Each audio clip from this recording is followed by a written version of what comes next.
Good afternoon, everyone, and welcome to the second day of our open week. My name is Marilies Spitter. I have been with you yesterday for those of you who could join us, and we are really happy to be with you today again.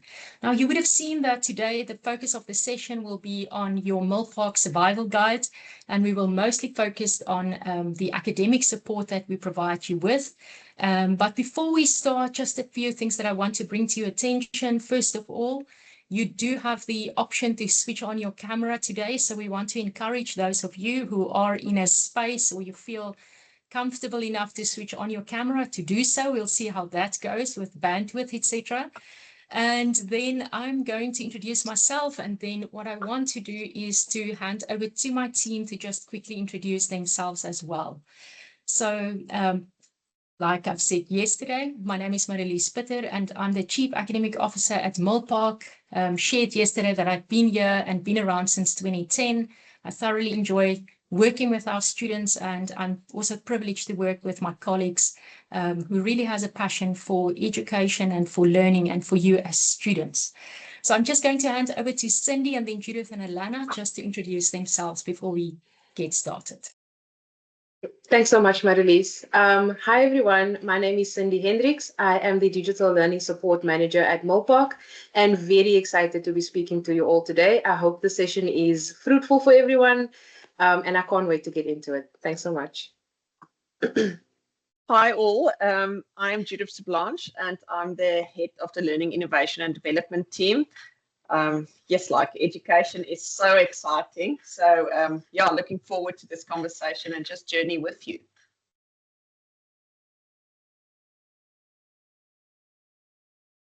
Hi, everyone. I'm Alana Riley. I'm head of educational technology here at Milpark.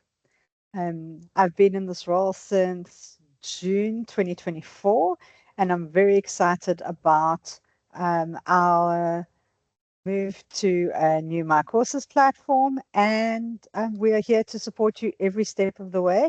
So really looking forward to having these conversations with you today. Thank you so much, everybody. And again, like we said yesterday as well, you will see that there's a react button. So please do give us a thumbs up if you do not want to switch on your camera, or you can just wave at us. That's also fine, just to give us some, yes, thank you for that, so that we can see there are students out there listening to us. So the session today, what we have prepared for you is to talk about where to find the academic support, where to find, just where to start your learning journey with us. And that is what we are going to focus on and introduce you to and try and answer some of the questions that you may have. What we also recognize is that we have invited all of our students to join these sessions. So like you would have seen yesterday, we had a DBA student on the doctorate program, and then all the way, we also have students on the other end of the scale on the higher certificates. So it's really a broad spectrum, and sometimes it will be difficult for us to go into specific details. But if you have a question, if you're struggling with something, then please do post in the chat. Even if we do not answer your question specifically today, what we will then do is to reach out to you tomorrow or the day thereafter to try and resolve the specific issue that you have. But we'll definitely pick up on some themes, and I'm also going to ask my team to just chip in with questions as we go along. We'll finish within the hour. We may finish sooner, but we'll not go over the hour. So that's what I can commit to. So let's start off, first of all, just to say that, and I just want to share my screen. If you are a registered and admitted student with Milpark, and you are a registered student with Milpark, then you will be able to log in and navigate to what we refer to as my Milpark. And if you click on the links here above, what you will be able to see is my courses, the critical dates, admissions registrations, etc., the library and journal. And so this is a very important starting point for your journey. So we are going to speak specifically now today about the section where if you click and you enter my courses, which is at the back end powered by Canvas, that is the area that we will focus on more, which is the technology that we use to enable the learning journey like we discussed yesterday. Of course, we want to encourage you to also join our library, but the rest of the teams that will join on Wednesday, tomorrow, and on Thursday will share more information about that. So I'm going to stop sharing my screen now, and then I'm going to just start with some opening questions just to get the conversation going. And what I want to do is I want to first of all ask maybe to Judith just a question to you specifically. If you have to describe the learning experience at Milpark, just in a few sentences to sum it up for a broad group of students, what would you say? A few sentences are very restrictive, but let's try. I think one aspect that I think is important is that it's aimed to provoke something in you, whether that's curiosity, whether that's critical thinking. So I would say that we aim to provoke you. We aim to ensure that you have the sense of community. So the fact that we are online does not mean isolation. I think very much it's about learning with. I always talk about with. We need to listen with. We need to learn with. And I think the next thing that I would say is there's a flexibility and a structure to it. And it's how would that look like for you on your journey? So to summarize it, it's social, it's with others, it's a community. You're not on your own, but we are going to provoke you, and we are going to encourage you to be slightly stretched, but grow through our journey with us. Thank you, Judith. I think that you've raised an interesting point and a very nice link to our conversation yesterday, indeed. But the point that you've raised is that we design, or the learning experience with Milpark is flexible. Now, surely if we look at our timetables, then it doesn't mean complete flexibility. So maybe just in a few words or sentences, what do we mean by flexibility within our context? Yeah, that's always the tricky question if you think about how do we balance a lot of our responsibilities. You know, we have family, we have work, we have studies. It could be a mixture of all of those responsibilities that we need to carry. So we provide flexibility, but from a sense that we argue that we put certain milestones in place where we actually, from a caring perspective, understand that if you're slightly falling too far behind, one, you will not be able to co-create knowledge with others. And two, some of the building blocks that you actually require might not be in place. So we offer flexibility at your own pace, at night, over the weekend. We give you deadlines that is spread over a 1, 2, 3 week aspect. If we look at the IO, some of the other programs on DL, we give you a study plan, but we don't necessarily keep you to that. But I think what is important is the structure that we provide is the structure that actually gives you safety, in the sense that we want to put emphasis on those building blocks that need to be in place before you move to a bit of the more trickier content, or where we provoke you slightly further. So the flexibility, when you want to engage, is up to you, but we try and stretch it to some pockets of timelines where we think more content to be encountering in a set period might be too heavy of a load to carry. So it's a balance between keeping the community moving with others, learning from others, and get the building blocks in place. It had to mean we had to take some of the flexibility away, but you still have flexibility to control to a certain degree. Yes, thank you for that, Judith. I see we already have some questions coming through on the practicalities about specific modules. So maybe also important for me to mention that our session today will be quite broad, but we also offer induction sessions to your specific programs. And for those, so for example, the PGDP in accounting, you may have already been invited to it. On some of the others, those sessions will still follow. But then Alana is also running with very specific sessions, and she will share the information in the chat with you about more sessions that we will have, literally on how to navigate and where to find certain things, etc. but we will try to cover a broad spectrum of things. But if you want to join one of those sessions that speak specifically to your qualification or mode of delivery, then please do so. And that will be very specifically taking you through your qualifications navigation steps. So maybe on that point, Judith, one last question that I have from maybe just a broad perspective. If I, as a student now, start with Milpark, and before we now move to a typical week one, for example, what are some of the activities that a student can expect to, just to encounter along their journey with us, irrespective of their mode of delivery, perhaps? Yeah, I think some of the elements that we build in is a lot of reflection. I think reflection is something that we truly believe is so valuable to really have the ability to critically reflect on perhaps our biases, our blind spots, to actually understand the contextual relevance of why we're encountering a certain topic. So I think you will see contextual relevance, you will see application to a case study, you will be prompted to reflect, and we certainly ensure that there are a spread of assessment activities, and a lot of time it's assessment for learning. So it's where you can measure yourself whether you feel comfortable with a topic, and you can move on from there.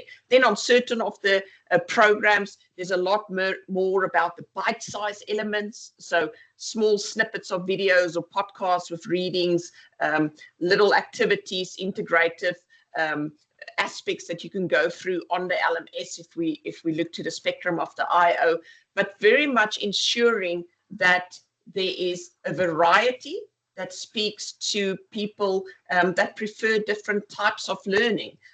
Some of us want to deep dive into something without reading aspects. Others want to structurally read through, and we try and offer that variety for all the programs. And I think that's quite important. So variety, involvement, you cannot just sit back. You are a participant, and we believe strongly in you would become more than you dared imagine, and that means we are going to see how we can journey with you so that you actually try and get exposed to new things, find your voice, participate with others. And I think that's so important for us. So that's just a snippet, Marlies. I know you asked for a few examples, so that's some of the examples that I just quickly want to refer to. No, thank you so much for that, Judith. And I think what we need to do is, Alana and Cindy, maybe to bring it, make it practical of now I start as a student with Milpark. I'm now starting on my courses. So you will hear that we use the LMS. It's a learner management system, which is my courses powered by Canvas for us here in Milpark. But Lana, if I can ask you, sort of, what are the typical things that a student will first see when they start on my courses, and what would you say they should be looking out for to really start their journey on a specific module? Thanks very much, Marlies. I'm going to share my screen, and I'm going to share the dashboard. So this is my dashboard. When you log into my courses, you go to your the My Dr. Milpark homepage, and you log in. This is going to be the space that you land on. And the first thing that I've experienced is that students go, mine doesn't look like that. So I'm going to give you just a few tips and tricks just to start with. If yours doesn't look like this, it's possible that you've got a list view. So anywhere where there's 3 dots on Canvas or on my courses means that that's an action point. It's something that you can do, something that you can customize your my courses environment to what your preferences are. So I'm just going to do a quick demonstration. You click the 3 dots, you'll see this is a card view. If your card view looks like this, where you've got a color overlay, you can toggle that color overlay and decide if you want a brighter picture or a picture with a color overlay, or if you would prefer a list view. So your list view, your courses, when your dashboard may look like this. So don't panic if it doesn't look like mine did. You can make those changes yourself to what you like. Then on your right-hand side, you will have a to-do list, everything that's coming up, and you will also see any recent feedback, and you'll be able to access your grades for all of your courses. And there's one more thing I want to show you is your calendar. So you can view your calendar for all of your courses here. At the moment, I've just got the Using Canvas course, which incidentally is where you will find all of the links for the different onboarding sessions that have been locked into the calendar here on the Using Canvas course, and all of you have access to it. Okay, so if you would like to choose another course, if you want to see other things, let's see what I can pull up here. If I have any, there we go. So you'll see a couple of other, there'll be a couple of other notifications, due dates, and so on your calendar. So this is your calendar for my courses, and you can filter it according to the filters on your right hand side. Only other thing I think I want to share with you is the courses on the left hand side. If you are looking for a specific course, you will find it there. Marlies, that's their first experience. So I think I'll hand back over to you unless there's anything else you'd like me to cover here. Thank you so much, Elana. I think we are seeing some good questions coming through, and we will definitely touch on many of those that you're asking during the session, or at least we will be able to direct you in a specific direction. Before we go over to the next question, because I think that is important for us, and Judith, I want to ask you to chip in here as well. We have received a question on what the differences are between the mode of delivery, being distance learning online, and immersive online. And I think it may also help some of the questions that we have received as to when my content becomes available, etc. So let me try to set it out for you, but I also want to encourage my team to post maybe some information from our website where it is explained very well, and then also explain the immersive online very well. But what we have recognized is that in Milpark, we want to partner with our students. And for us, like we have explained to you yesterday as well, learning is not done by a student in isolation. So we do not see ourselves as providing learning that is like a traditional distance learning model where we send your books in the post or whatever to you and you receive it and then you're there on your own and you must just submit your assessment. But we really want to immerse ourselves in the online environment. We want to use technology to enable the learning experience.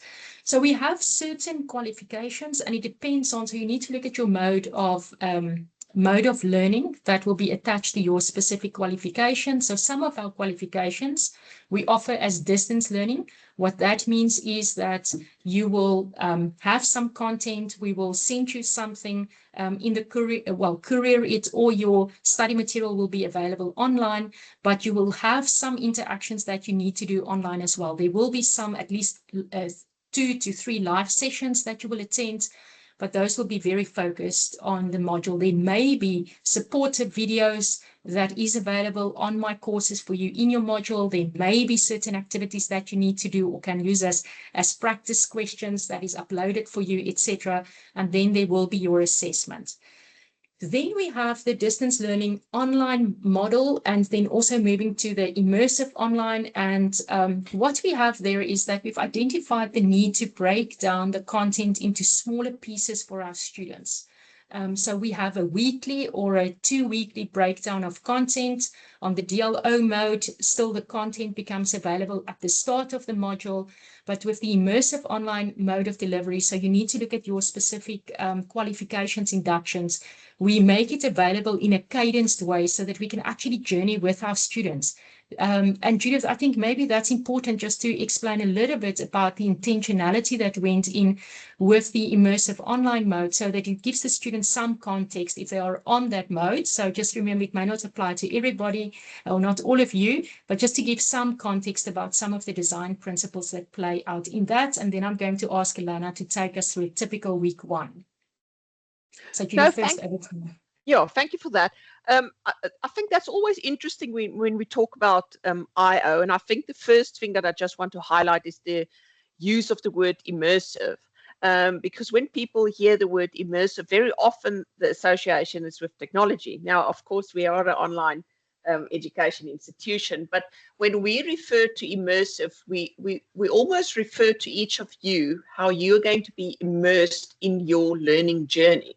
So on the I/O modes of learning, it is so important to understand that learning is not something that's going to happen to you. You are absolutely the driver in the seat of how the learning will, where you would become part of that learning. And that's why we say that you are immersed in the learning process yourself. So you're going to find that we're very intentional in the type of activities that we encourage you to participate in. Very often you will see a significant difference if you think about when you will receive a study guide compared in this case. Very often we will release content in a cadence. So that cadence might be once a week, 1 week at a time, sorry, not once a week, 1 week of course material. It might be 2 weeks of course material. It might be 3 weeks of course material. So there's a cadence potentially. What we also do is we have the possibility to ensure that we pause where there's moments that we think are so crucial for you to actually make sure that you take that moment and pause and reflect. And very often we build in what we would call mastery pathways, where there's an opportunity to slightly tailor the education to be more intentional towards certain areas where you possibly need to do some exercises, additional exercises, watch a few more videos and interact a bit more with the content. So sometimes you're going to see that you can't move on in the content because of the fact that we actually want you to really spend some time on something that is really important. In other times, you actually can unlock the content so you can move in front. So there's various ways that we use the technology to ensure a certain cadence and give you some control over the content, but not without then losing the value of listening with, talking with, co-creating with your community of peers. And I think that is so important. So I would think about I/O Marlies very much from that perspective about how you become part of the learning journey and how we use the technology to actually create those moments of where you are in control. Sometimes we say, stop, focus a bit, and other times we say, go and unlock, there you can go a bit quicker. Yeah, so that's, I would roughly say, is essentially a key component about I/O. No, thank you so much, Judith. And I think what is important for you as students to understand is that, like we've explained yesterday, we are really trying our best and we are aiming towards putting structures in place to support you. So those moments where you need to do certain things or we need to submit something also provides us with an opportunity to check in to see if you are okay. And I don't take away from what I've said yesterday, that it is still well, we encourage you strongly to reach out to us sooner rather than later if you fall slightly behind with the module or you just need to reach out to us. But in as much as we encourage you to do that and we want you to do that, it allows us the opportunity to also check in with you from time to time. So Elena, maybe just then to you, now we've started, we've got our dashboard, we've got our calendar, sort of what does it look like just from a week one perspective? What can I expect? What should I be doing as a student, etc.? Absolutely, Marilise. So when you go into your course, so you're going to click your card, you're going to click the link, whatever your preference is, you're going to land on something that looks a bit like this. So this is the training template that I've got for our IO courses, and I'm doing this in student view very specifically because if I want to jump straight into the learning journey, I'm a very enthusiastic student, I'm going to jump into the learning journey, it's going to tell me that I can't do that yet. And the reason why is that, again, as to echo what Judith was saying, we're very intentional about the learning journey that we would like you to engage in. And what you need to do is first go through your module orientation. So your module orientation is going to give you all of the information that you're going to need in order to start the course. So I'm going to go ahead and click module orientation, and this is what you're going to see. The first page of any of the tabbed pages is always a page that provides you with context, provides you with information. What is this set of pages attempting to answer for you? So you will see here in this table that we've got the tab and we have providing the answer that we are trying to give you. You have to click through each of the tabs. You can do that either by clicking on the tabs here, or you can use the next button. So depending on what your preference is, you can click on the tab or you can use the next button. So module administration is very much an admin page, gives you the information that you need about the module. Then your module outcomes, why the module is important, and what you will achieve.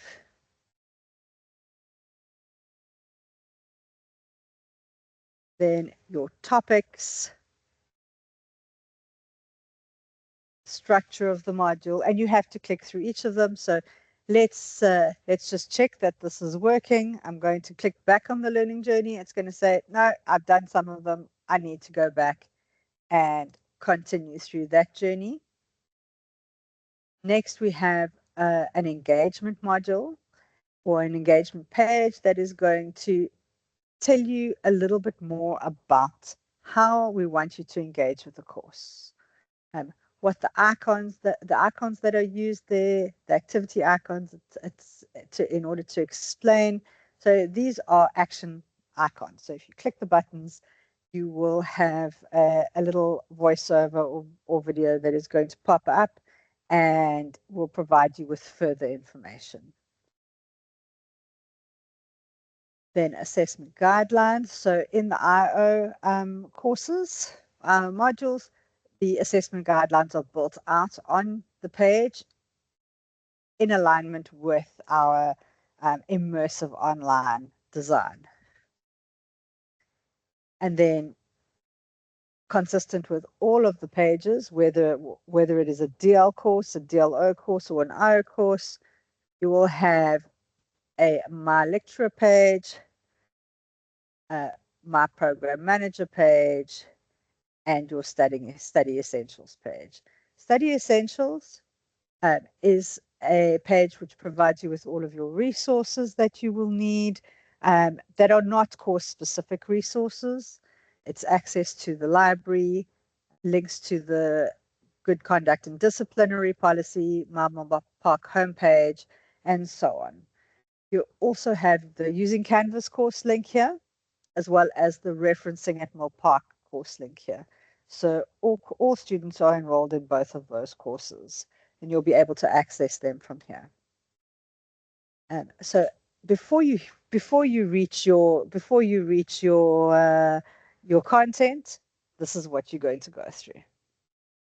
Sure, thank you so much for that, Elana. I think you have touched on very important things that all of us need to take into account. So some important points that I took from what Elana shared is that you first need to, when you start with a module, you first need to work through the module overview because it provides you very important information as to why you're doing this module, where does it fit in, what will be the assessments that you need to do on this module, when will the live sessions take place. It will give you information around the lecturer. So that is the person that will support you on this specific module. It may be more than one person with academic content. You will see that when Elana shared that page specifically, I don't know, Elana, if you want to bring it up again, it shows just the office hours for the lecturer, so you can book a consult with them. So that's quite interesting. You will find it there.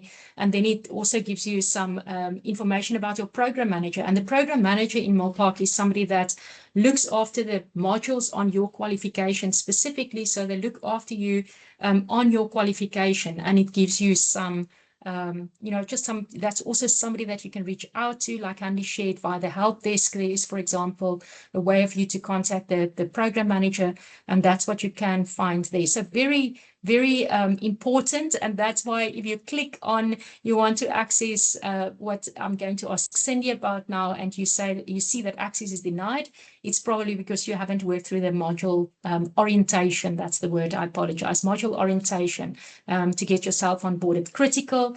And you would not know how many times we encounter it when students towards the end of the module still do not know which assessments they need to do. And that is why we thought it's so important to actually build it so that you can actually take it, see those steps.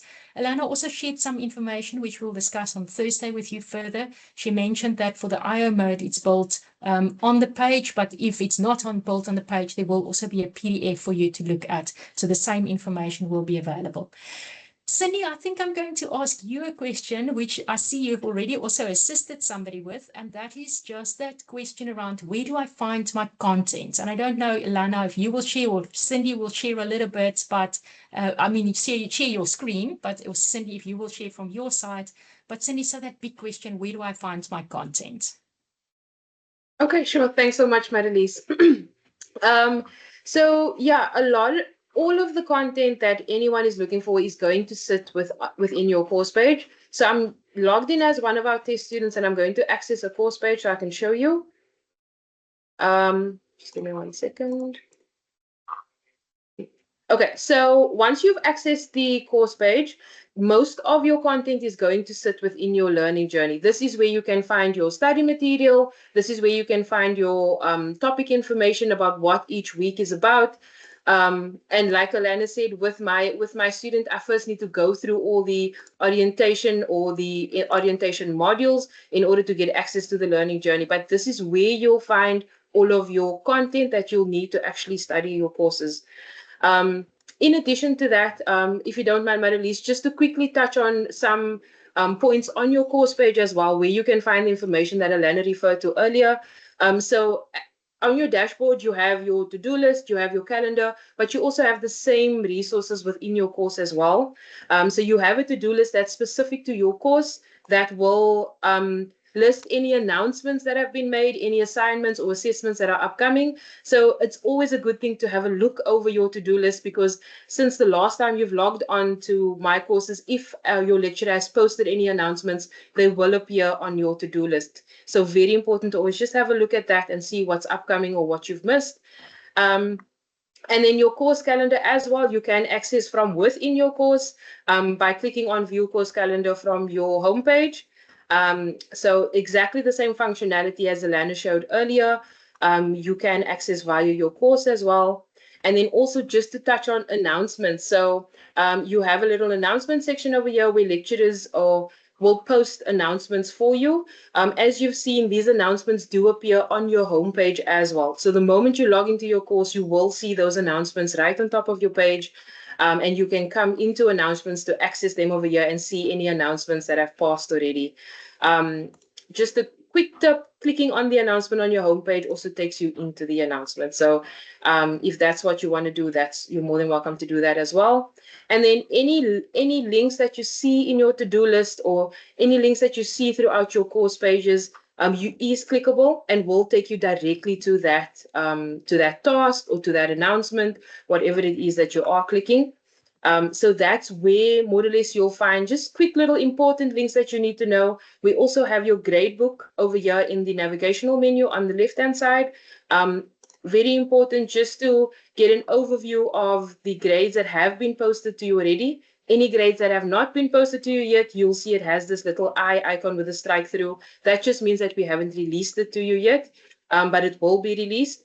And then another nice thing to see is your weighting. So it's a quick view of your assessments and what the weightings are per assessment, and that you can all see on the right-hand side over here as well. So yeah, that's basically just a little bit of where you can find a bit of important information, as well as the content that you can find in your learning journey. Alana, I'm not sure if there's anything that you'd like to add from your side. No, I think you've covered everything very nicely, Cindy. I do want to speak to a question that has come up, is that, and we did touch on this at the beginning of the session, is that not all qualifications are going to have a Canvas page that looks, or my courses page that looks like this. And it depends on the qualification. So if your course page doesn't look like this, then there's a chance that it is a qualification that is not currently using that. And we do have training for the different templates. Thank you so much, Alana. So I think what is important is that when I land on that course page is that I click through unlock my learning journey, and then I work through the module orientation. And once I've worked through all of the steps in the module orientation, I will be able to access my learning journey, or then the learning journey, whether it's on the left tab, which all of you should have access to. And then in there, you will find the content specifically, and it will depend on your qualification, but that's where you will find the content. Cindy, those were very useful tips for sharing with us. So thank you for also bringing that in. I hope that the group also enjoyed just seeing how different things work. I think I want to take it out a little bit more broader again, and just talk about it just to flip it a little bit again. And Judith, maybe just handing over to you. I've been able to access my course page now. I've been able to start with my content. I know what type of assessments I have. I think you would have seen the live sessions tab there, where you will find your links for your live sessions as well, and the videos will become available there as well later on. But if you can speak to us about our expectations of our lecturers, just to give the students some sense of what can they expect of the lecturer. Yeah, and I think it's important to think about all the moments potentially where you have a lot of direct interaction with your lecturers. So you will find your lecturer on your course pages, the modules, where they post announcements. They will be participants with you, where you have the discussion forums and there's conversations that unfold. There's the possibility to do consultation, which is one-on-one. And then we have our synchronous live sessions. Again, the cadence depends on the qualification that you are on, from anywhere between a few times in the semester or to a weekly cadence. It's depending on the program. I think what is important, if we think about those touch points between our lecturers and our students, is how we want our lecturers to show up for the students. And I think there it's slightly different than the traditional role of a lecturer, because what is so important for us, because we so strongly believe in what happens within individuals, I often say we care as much about who you are and who you're becoming as to the knowledge and the skills and the competencies that you cultivate in our journey with us. And because that is so important, we also want our teams to represent those values that we believe in, meaning we want lecturers to show up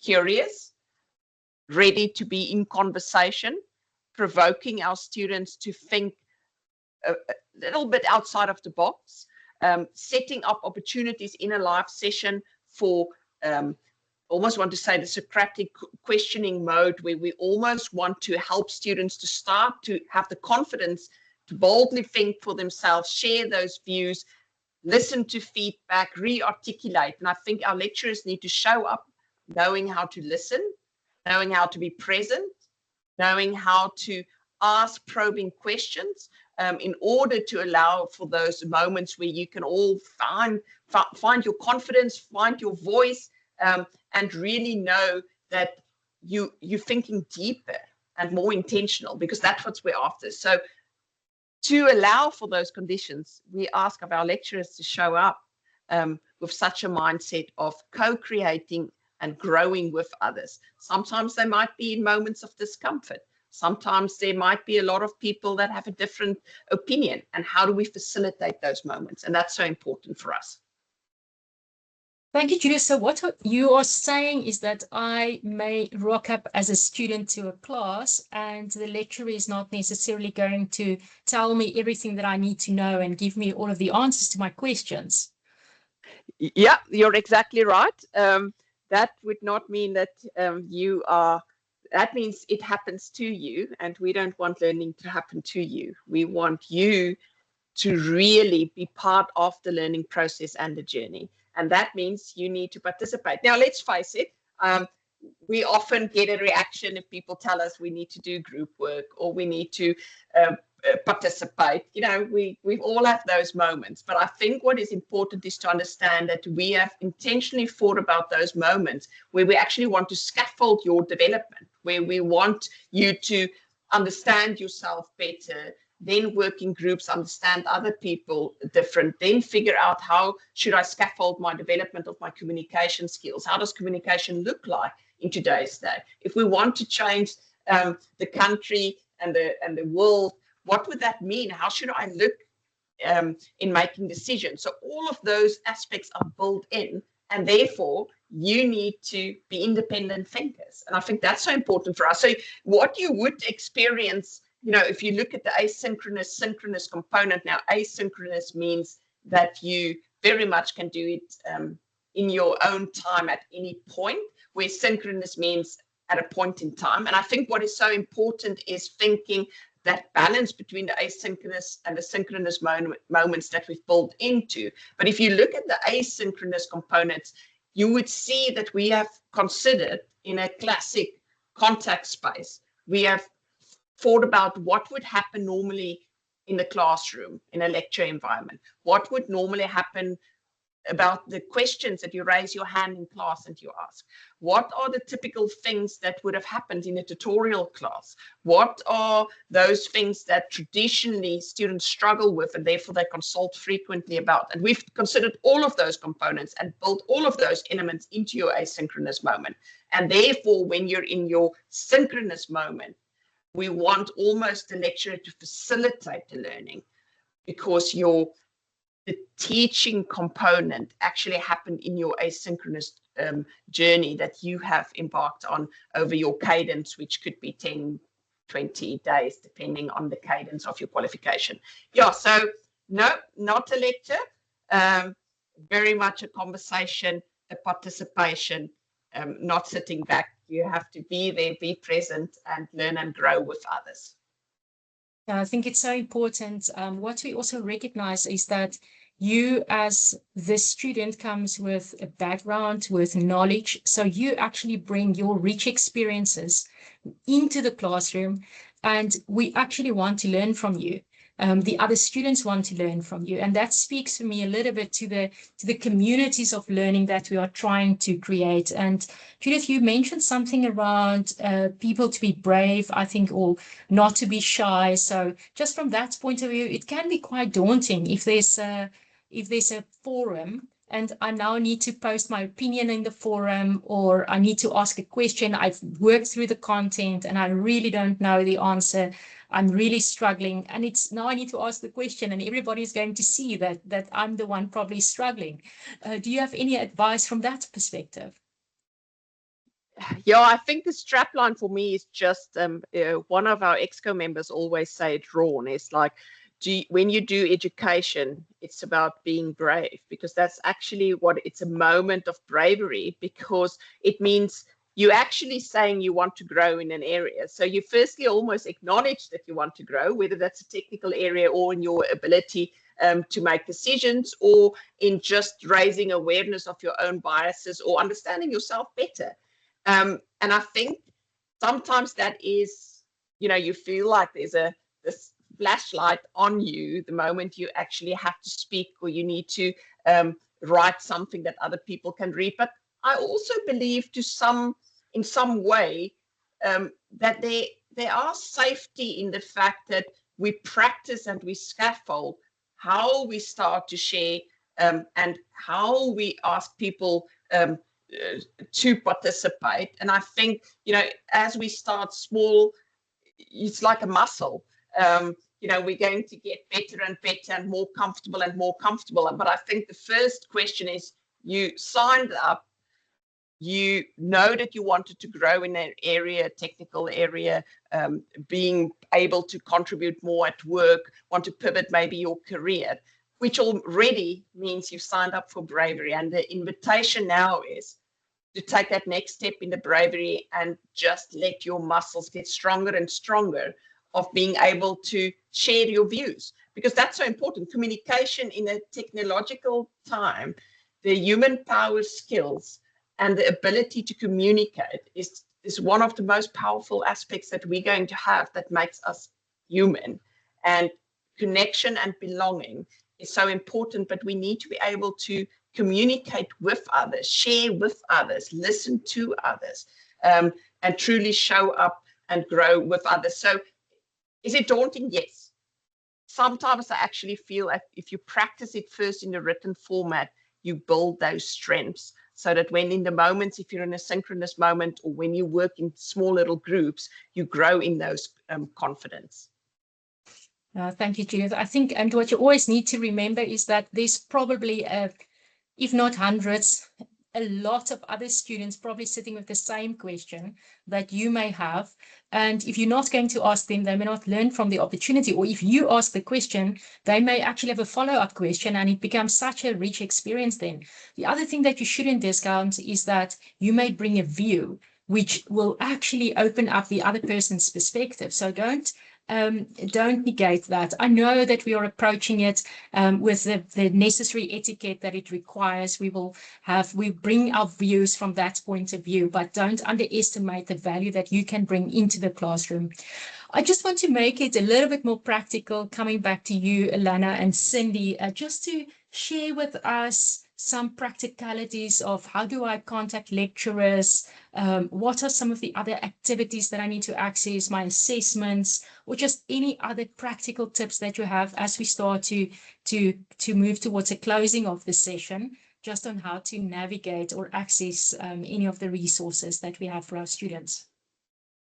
Thanks, Marilise. I am going to point us to our community space, which is the Connect and Co-Create, set of Connect and Co-Create pages. And at Milpark, and Judith has mentioned it, and I think that it is evident that we are about community building in the online space. Just because we are doing education remotely doesn't mean that you are isolated at the other end of your screen.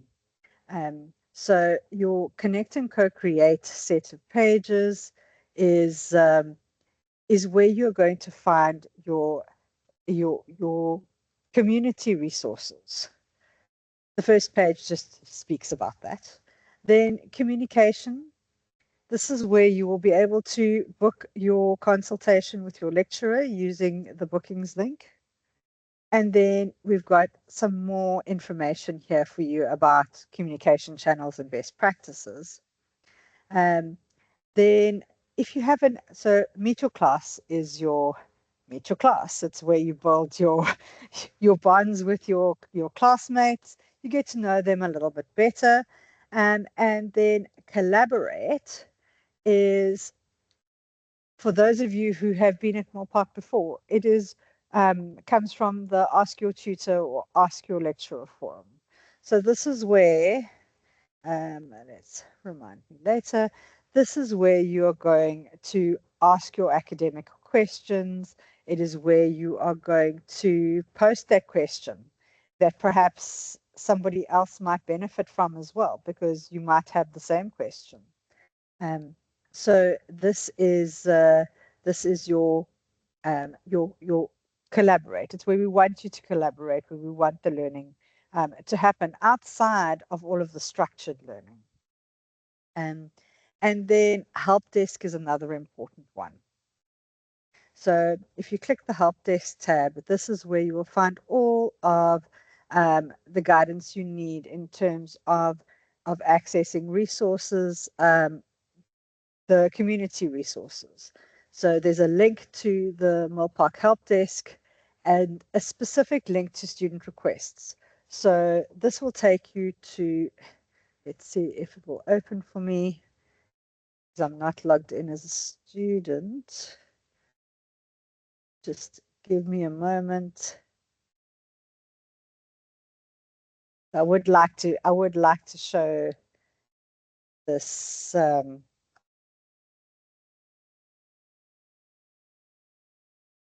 if that's okay. Sorry for the delay, Marilise. I was logged in earlier, but apparently it kicked me out. I think our team will luckily touch on it tomorrow as well. So to give you more detail, just in terms of the help desk, I see that we have some questions whilst Alana is logging in on the help desk specifically. We will also take your questions, like I've said earlier, that we didn't get to specifically in today's session. And my colleagues in that specific team will reach out to you then tomorrow or the day thereafter to assist you specifically. So we take note of those, even though we didn't respond necessarily directly. Alana, back to you.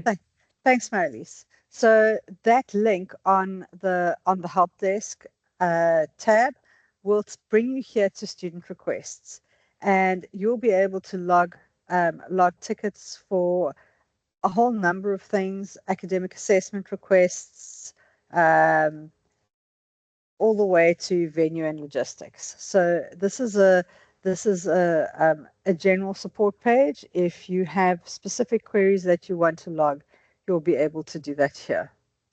Then I'm going back to the help desk page, and it gives you scenarios when to use the help desk: access issues, technical issues, tool support, account and profile problems, and escalations. The only reason you shouldn't use the help desk is if it's academic queries, and then you're going to use the collaborate tab that we have demonstrated here as well. Cindy, have you got anything to add? No, nothing from my side, Alana. You've touched on all of the points that I've had written down as well. Fantastic. Thank you very much. Thanks, Alana. Maybe just keep that page up, because I think what I want to just talk a little bit about is an escalation part. So, of course, your first point of call is to work through the content. That's always a good starting point if you want to know more about a specific topic. But then if you still have some questions, then please go to the Collaborate tab, or if it is slightly different for your qualification on the program induction, they would have shared how to reach out to the lecturers to ask questions, but for the majority of you, it will be on Collaborate. Ask your questions there. I also want to add that Collaborate is not necessarily for you to just ask your lecturer. It can also be that we can answer one another and the lecturer will facilitate the conversation. That's also okay. We learn from each other, so we can support one another there as well. Then if you want to have a session with your lecturer, or you are like maybe a small group of students that got a specific question, you're welcome to book the consult with the lecturer. So that's another point of call. And then, of course, it is the administrative queries, which they will cover tomorrow. I want to invite you, they will also speak about wellness support tomorrow, very important part of your study. We all start off very excited, but it becomes a long year at some point in time. So if you need support, that's where you will go for it. The team will touch on it tomorrow. And then we want your feedback. So please, there's the My Voice. That's your opportunity to give us feedback. I also want to invite you, you will soon see communication going out for class representatives or student representatives, and we really want to get some feedback from our students, get student representatives on our Senate. So we invite you to partake when you see those invitations coming through, because we really want to hear from our students from that side. We are closing in towards the end of our session here today. Like I've said, there will be the session tomorrow about wellness and other support aspects. Please join that session. On Thursday, my colleague Petru, Radifa and myself, we will do a session where we just unpack some of the anxiety around assessments and what does it mean integrity, how we've had some questions around AI. And then Friday will be a fun session with Ron and the heads of schools as well. I'm going to stop there. I don't know if there's any last thoughts, Judith or Cindy, Alana, from your side, just to our students this afternoon as a final tip or word of encouragement, or sending them off on this learning journey. Judith, maybe starting with you, and then Cindy, and then Alana. Yeah, I think the only thing that I would say as a parting word is this is an invitation for you. And we hope that you embrace the journey and immerse yourself in your learning journey. And we're looking forward, and please share your feedbacks, and then we grow together. Absolutely. Thank you, Judith. From my side, because I work with the systems a lot, I would definitely suggest to everyone, make my courses your home. Make it your own.